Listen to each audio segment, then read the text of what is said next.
The boy holds his lucky bell and stares out into the growing dusk. Night is coming, and with it the promise of monsters worse than anything his father has ever described in his campfire stories. Rumors of endless massacres terrify him, and he hopes his mother and father will soon return. They heard a radio broadcast promising safety to those in hiding, and they left with others to investigate. He spent the whole day staring at the dirt road leading out of the village, waiting for them to return. A few returned with wounds and horror stories, endless stories of death, destruction, and mayhem. He didn't understand any of them. They hate us. Why? Why do they hate us? Because the radio and the television tell them to. What did I ever do to them? You were born in newly created Nigeria. That's what you did. You were born a northerner. His grandmother approaches. Did you see anything out there? Philip shakes his head.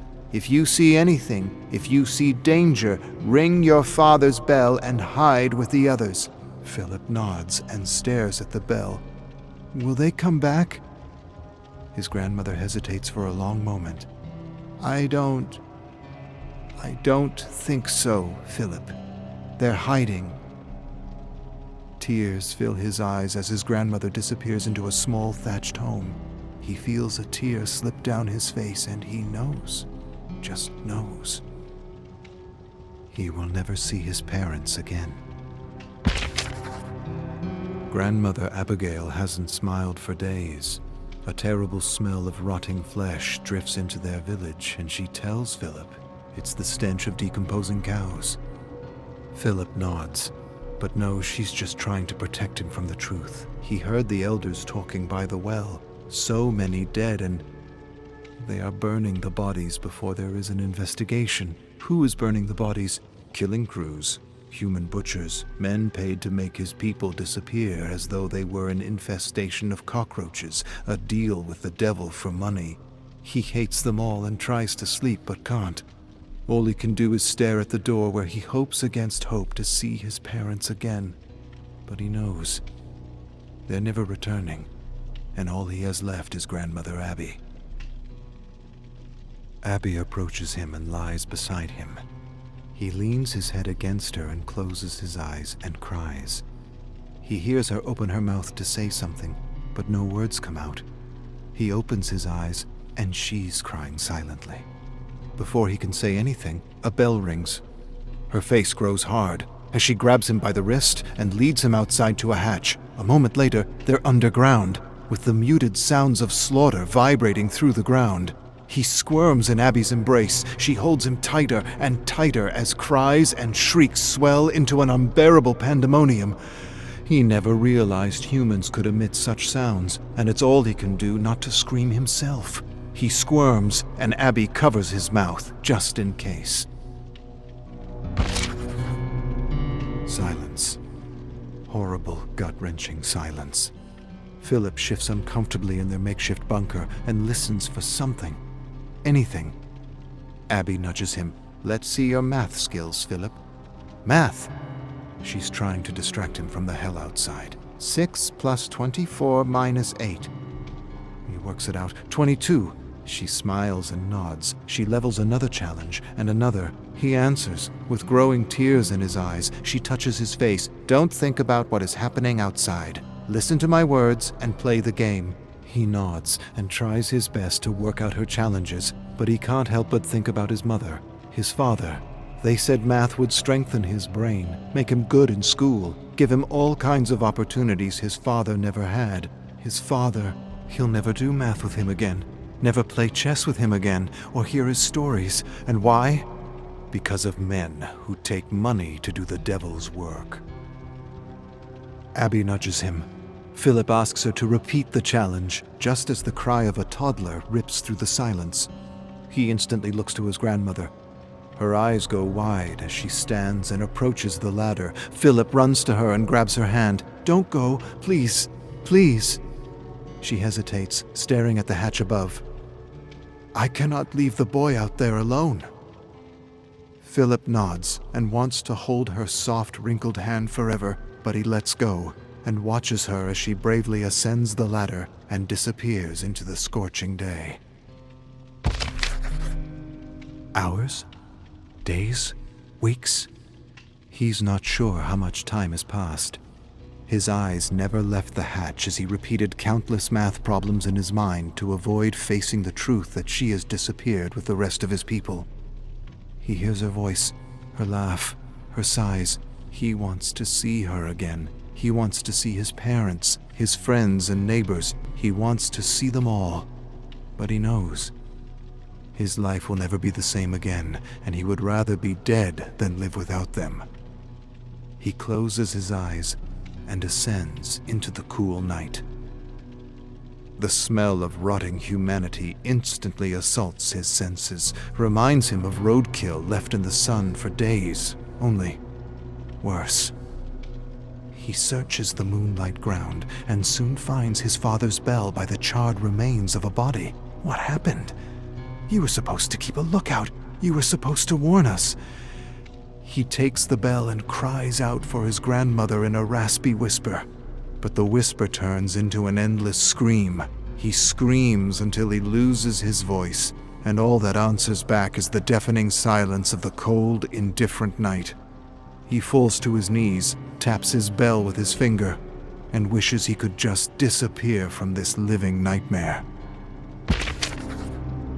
Village to village, it's always the same scene. Death and destruction. Burnt cars, homes, and bodies. His people disappearing in a seemingly endless mixture of fog and smoke. He can't move anymore. He doesn't have the strength or will. The smoke stings his eyes. The stench makes him want to retch with every inhale. But most of all, he can't take the silence. The horrible silence, the oppressive, dreadful, indifferent silence. He stops and sits by a tree with a vulture hovering close to him, waiting for him to die. This one wants its meat fresh, raw, not burnt or doused in kerosene. He closes his eyes for a moment and drifts away, far away. But soon he hears a voice like his mother's. He opens his eyes to see a woman and several muddied children staring at him. The mother extends an open hand. "You must come with me." Philip doesn't answer.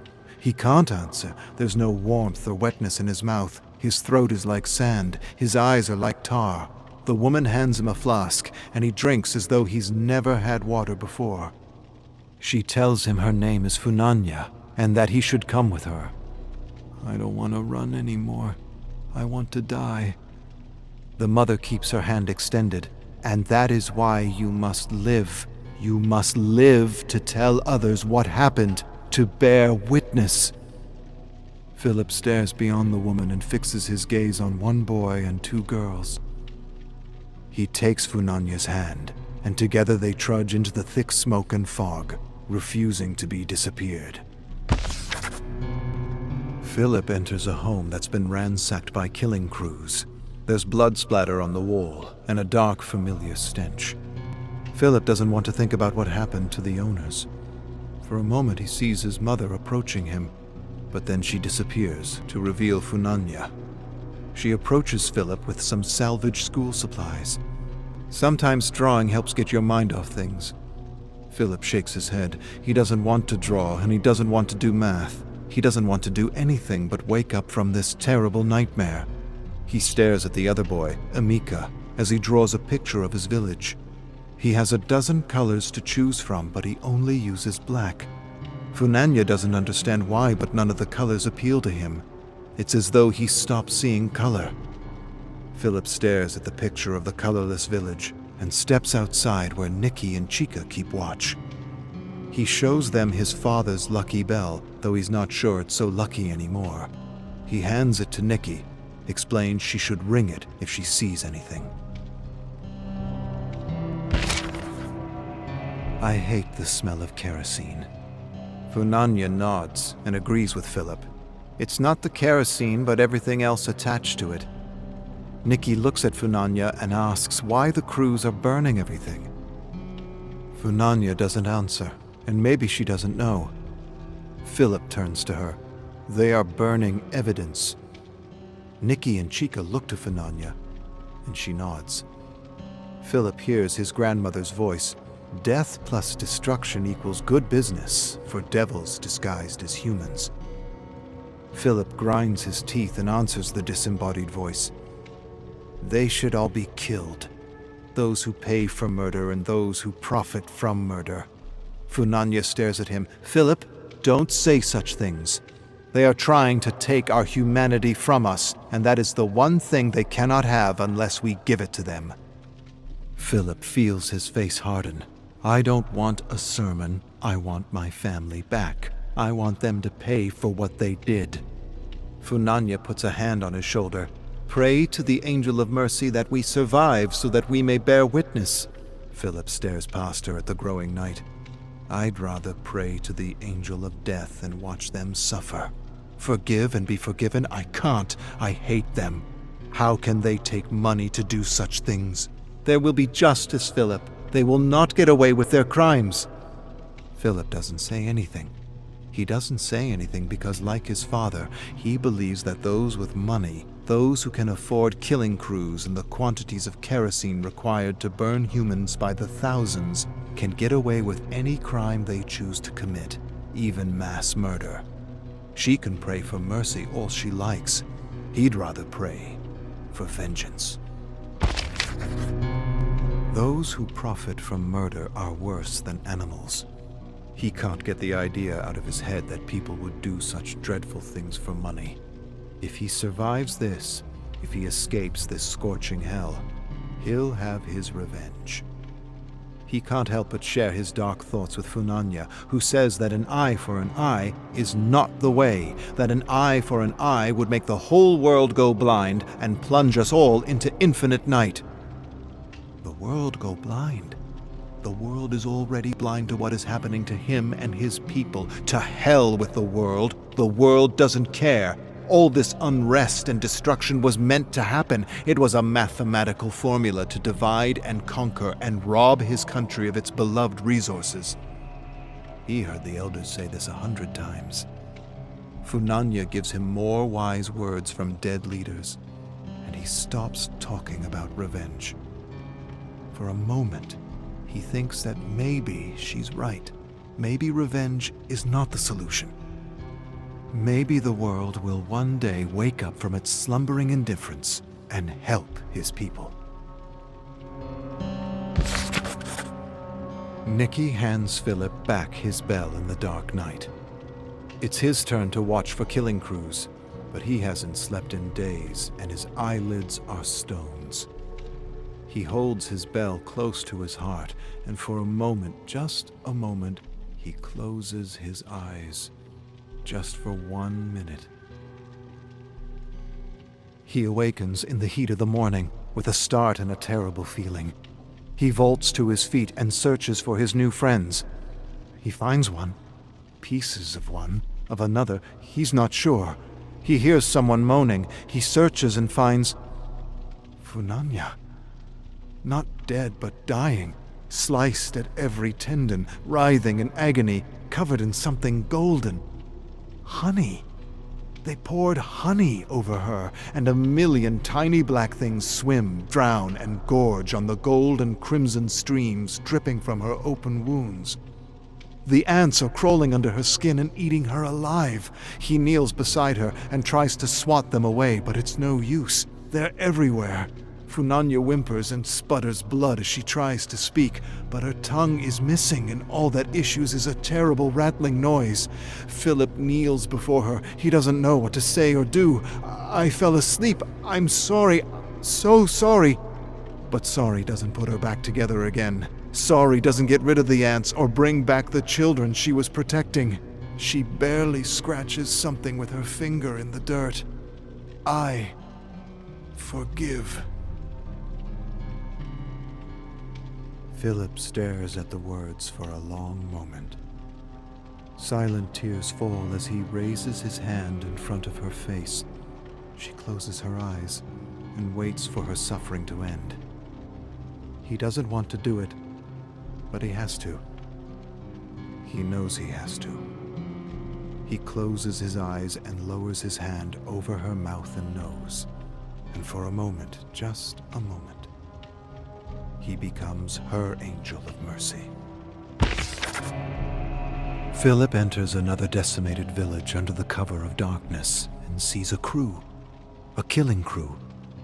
Maybe the very ones who killed his guardian, maybe the very ones who killed his grandmother, his parents. No hell is good enough for these demons who would take money to disappear people. They're cooking something by a fire, laughing and making jokes at the expense of those they butchered. They talk about his people as though they were animals. No, less than animals. No one takes pride or ridicules the animals they slaughter. He's never seen anything like it. Dogs without humanity, that's what they are, dogs. Rabid dogs, nothing less, nothing more. Something ancient tugs at him. He feels darkness like a tendril from another world take hold of his young, innocent heart, not young or innocent anymore. He hears Funanya's voice. Forgive and be forgiven. But he doesn't want to forgive, and he doesn't want to be forgiven. He wants them to suffer like they made his people suffer. He wants them to suffer for taking everything from him. He hears his grandmother's voice trying to distract him from his dark thoughts of revenge with infinite math problems, but over her voice is the raging, maddening heartbeat of his hate. Her voice screams out equations and challenges, but he glares at the men. He feels kerosene coursing through his veins and he's ready to explode. An eye for an eye, and the whole world plunges into infinite night. Good. Philip notices the guns by the jeep. He could grab one and shoot them all. But he's never used a gun, and they'd probably run away. He could find a knife or machete, but these dogs would overpower him. Just walk away, Philip. Never look back. It's your duty to survive and bear witness. He ignores the voices in his head and only wants one thing. He wants them to suffer and disappear. He wants to... Yes. Take their kerosene and make them disappear the same way they made his friends and family disappear. In a swirl of smoke. And for a moment, just a moment, he is the angel of death swooping through infinite night.